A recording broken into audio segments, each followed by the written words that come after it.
আসসালামু আলাইকুম ওয়া রাহমাতুল্লাহি ওয়া বারাকাতুহু। সম্মানিত ছোট্ট ভাই ও বন্ধুরা, আশা করছি আল্লাহর রহমতে তোমরা সকলে ভালো আছো। আজকে আমরা আলোচনা করব আমাদের যে মেকিং ডাব্লিউএস কোশ্চেনের উপর যে আমরা প্র্যাকটিস গুলো করছিলাম তোমাদের বৃত্তি পরীক্ষার জন্য। আজকে আমরা সেখান থেকে ধারাবাহিক একটা একটা করে প্রায় 28টি ক্লাস আমরা আজকে আলোচনা করব। আমি চেষ্টা করব যে আমি আপনাদেরকে কথা দিয়েছিলাম বা আমি বলেছিলাম যে অনেকগুলো ক্লাস দিয়ে তোমাদেরকে কি করে দেব, এগুলো একেবারে যেন আজীবনের জন্য কোনো সমস্যা না হয় সেভাবে করে বুঝিয়ে দেব। তো আজকে আমরা আলোচনা করব আমরা 28 নম্বর ক্লাসটি। তোমরা যদি ক্লাসটি ভালো লেগে থাকে অবশ্যই তোমাদের ফ্রেন্ড সার্কেলে যারা আছে তাদেরকে শেয়ার করে দেবা। আর যদি তুমি তোমার কোথাও বুঝতে সমস্যা হয় তাহলে কমেন্টসে জানাবা, ইনশাআল্লাহ আমি বুঝিয়ে দেওয়ার চেষ্টা করব। আচ্ছা, তাহলে আমরা কথা না বাড়িয়ে আমরা আমাদের পড়াতে চলে যাই। আজকে আমরা 5টি বাক্য একেবারে লাইন বাই লাইন বুঝিয়ে বুঝিয়ে তোমাদেরকে চেষ্টা করব পড়ানোর জন্য।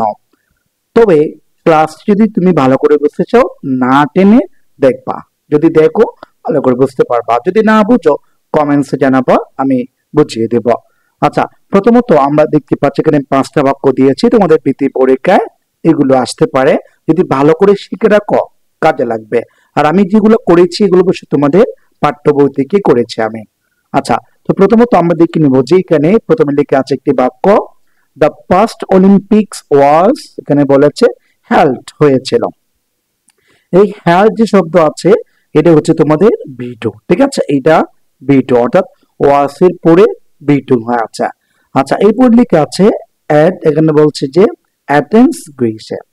আচ্ছা, যদি আমি বলেছিলাম যে আমি এটার উপর বা মেকিং ডাব্লিউএস কোয়েশ্চেনের উপর রোলস নিয়ে প্রায় 20টি ক্লাস আপলোড করেছি। তোমরা যদি রোলস গুলো না বুঝো তাহলে ওগুলো দেখে নেবা।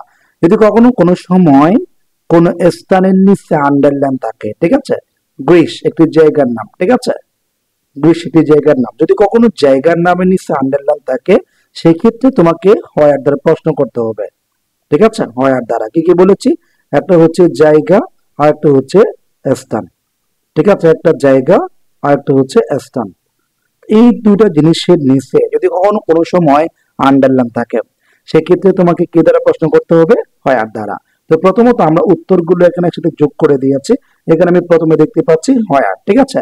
তারপরে এইটা হচ্ছে subject, the first olympic subject, এরপরে যেটা ভার্ব আছে ওয়াজ, এই ভার্বটা আমরা এখানে বসিয়ে দিলাম। তারপর আমি কি করেছি যে আমরা মেকিং ডাব্লিউএস কোশ্চেনের যে একটা স্ট্রাকচার আছে সেটা হচ্ছে প্রথমত ডাব্লিউএস ওয়ার্ড হবে, ঠিক আছে। তারপর আমাকে কি করতে হবে যে এ বি বসাতে হবে, এ বি মানে হচ্ছে অক্সিলারি ভার্ব। এরপর আমি কি করব যে সাবজেক্ট বসাবো, তারপরে বাকি অংশ বসাবো, ঠিক আছে।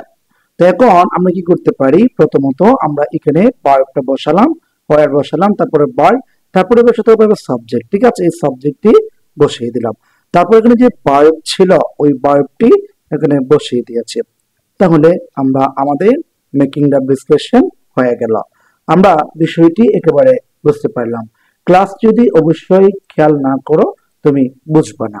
আচ্ছা, এরপর আমরা কি করব, বি নাম্বার দেখবো। বি নাম্বার দেখতে পাচ্ছি the United state was the host country of the 10 Olympics, ঠিক আছে।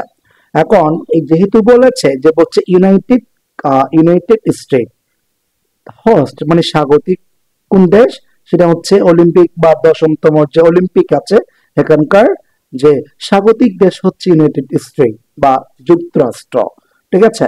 যেমন এখন আমরা কি করতে পারি, এটা যেহেতু কোন একটা দেশের নাম আছে বা সাবজেক্টে দিয়ে আছে, তা আমরা বলবো হুইচ দিয়ে, কোন দেশ, হুইচ কান্ট্রি, কোন দেশ স্বাগতিক হিসেবে ছিল, ঠিক আছে। তারপর আমরা কি করব, একটা হুইচ কান্ট্রি দিলাম, তারপর এখানে যে একটা ভার্ব আছে এই ভার্বটা আমি এখানে কি করে দিয়েছে, বসিয়ে দিয়েছে। তারপর কি বসাবো, সাবজেক্ট, সাবজেক্ট মানে বা পরবর্তী অংশ, বা এখানে লেখা আছে the host country of the, মানে বাকি অংশ বসিয়ে দিলাম। Which country was the most country, অথবা which country was the host country of 10th Olympics, অর্থাৎ 10তম অলিম্পিকে স্বাগতিক দেশ কোনটি ছিল, ঠিক আছে, এটা বলেছে।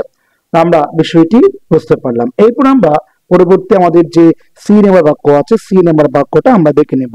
লিখে আছে the 20 Olympics was held in Germany. আমি একটু আগে বলেছিলাম যদি কখনো কোনো একটা জায়গার নামের নিচে আন্ডারলাইন থাকে, যেমন এই যেখানে বলেছিলাম জায়গা বা স্থানের নামের নিচে আন্ডারলাইন থাকে, আমাকে প্রথমত হোয়ার দ্বারা প্রশ্ন করতে হবে। আমরা প্রথমত কি দিলাম? হোয়ার দিলাম।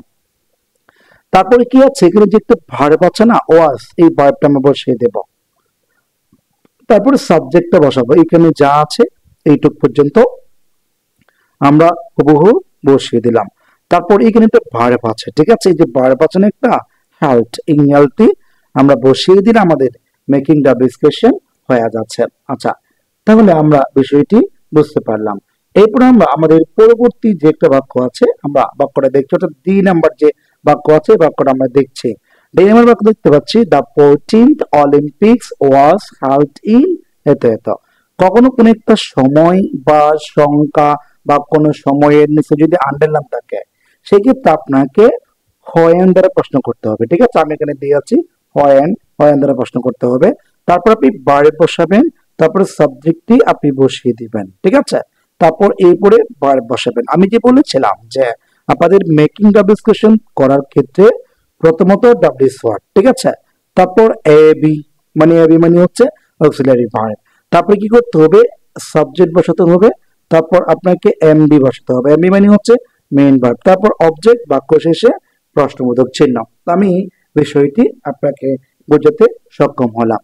এরপর আমরা পরবর্তী সর্বশেষ যে একটা নাম্বার বাক্য আছে, এই নাম্বার দেখবো। দ্য 8 বলেছে একটি বস্তু বা সংখ্যা বোঝাচ্ছে। ঠিক আছে, the 8 Olympics were held in France. ঠিক আছে, অষ্টম বা এখানে কি বলছে যে যে খেলাটি হয়েছিল সেটি ফ্রান্সে হয়েছে। আচ্ছা, এখন বলছে যে আমাদের এখন যেহেতু বলেছে কোন ক্ষেত্রে বা কোনটা বা কততম খেলাটি ফ্রান্সে কি হয়েছে, যে হয়েছিল অনুষ্ঠিত হয়েছিল সেটা কত, তাহলে আমি কি লিখে আছে কি প্রথমত লিখতে হচ্ছে হুইচ অলিম্পিক্স, মানে কোন অলিম্পিক্স ওয়াজ ছিল হেল্ড ইন ফ্রান্স, অর্থাৎ ফ্রান্সে কখন কোন সময় খেলাটি হয়েছিল। তো আমরা বিষয়টি বুঝতে সক্ষম হলাম। এরপরে এই ক্লাসটি শেষ করব। আমরা পরবর্তী ক্লাসে আমরা 29 নাম্বারটি নিয়ে আপনাদের সামনে খুব শীঘ্রই হাজির হব। ক্লাস যদি ভালো করে বোঝেন তাহলে আপনার ফ্রেন্ড সার্কেলে যারা আছে তাদেরকে শেয়ার করবেন বলে আশা ব্যক্ত করে আজকের ক্লাস থেকে বিদায় নিচ্ছি। সবাই ভালো থাকবেন, সুস্থ থাকবেন। আসসালামু আলাইকুম ওয়া রাহমাতুল্লাহি ওয়া বারাকাতুহু।